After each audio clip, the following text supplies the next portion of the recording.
আসসালামু আলাইকুম। আশা করি সবাই ভালো আছেন। আমি বেশি একটা ভালো না। তো আপনারা নিকষে আবার ভিডিওটা আমি বানাইতেছি।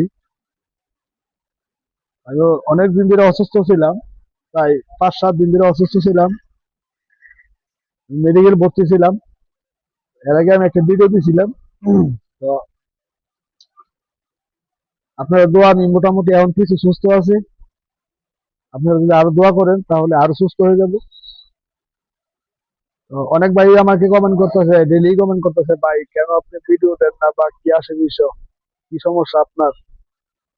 তো দিতে পারতেছি না, কারণ আমি 5-6 দিন হসপিটাল ভর্তি আছিলাম। আমার হাত, এই হাতে ক্যামেরা ছিল, এই হাতে ক্যামেরা ছিল। আর এই রোগী সুই যদি দিতে ফসলেছে ডাক্তার। সমস্যাটা আসলে বেশি বড় কোনো সমস্যা না, হালকাই সমস্যা, কিন্তু ডাক্তারে ধরতে পারতেছে না রোগটারে। অনেক কিছু পরীক্ষা করেছি বডির মেয়েদের, তারপরে ডাক্তার আর লোকটা ধরতে পারতেছে না। তবে মোটামুটি এখন সুস্থ আছি, যে ডাক্তার ওষুধ দিছে।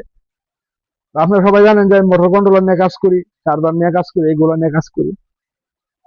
তো আমার এক ভাই খাইছিল আজকে একটা ভিডিও দিতাম, যে কন্ট্রোলারের 5 ভোল্ট না বাইরে আমরা এটা কি করতে পারি, বা কি কাজ করলে আমরা পিকআপের যে 5 ভোল্ট যে বোল্টটা আছে, বোল্ট আমরা বাই করতে পারি। কোন সমস্যাটা হইলে 5 ভোল্ট বাইরে তো না, কোন সমস্যাটা থাকলে 5 ভোল্ট কাজ করতো না, বা পিকআপ কাজ করতো না। তো আসুন শর্টকাটে আমি একটা দেখাই দেই যে আপনারা কিভাবে 5 ভোল্টের কাজ করবে। কোন 5টা ফাল্টালে আপনি 5 ভোল্ট অবশ্যই আসবে পিকআপের লাইন দিয়ে। তো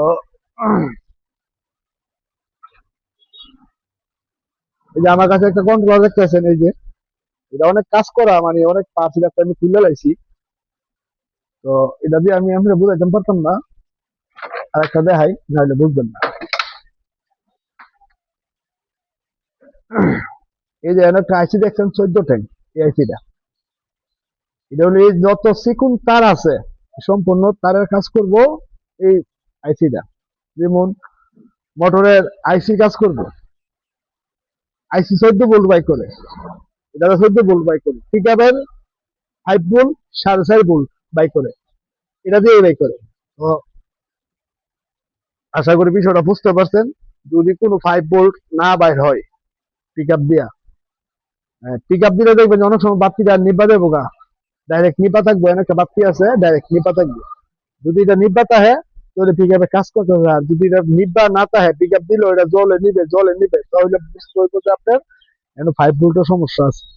তাহলে 5 ভোল্টের সমস্যা হলে আপনারা কি করবেন, এই আইসিটা পাল্টাবেন। এটা এই যে 14 ট্যাঙ্কের আইসিটা আছে, এটা চেঞ্জ করে দিবেন। আশা করি আপনার 5 ভোল্ট বাই দিবে। আশা করি বিষয়টা বুঝতে পারছেন। সবাই ভালো থাকবেন, সুস্থ থাকবেন, আর আমার জন্য দোয়া করবেন, আর আমাকে ফলো দিবেন। কারণ আমার কাছ থেকে কাজ শিখতে পারবেন যারা যে জিনিসটা শিখতে চান, আমাকে আপনারা কমেন্টে জানাবেন, অবশ্যই আমি জানানোর চেষ্টা করব। তো ভালো থাকবেন, সুস্থ থাকবেন।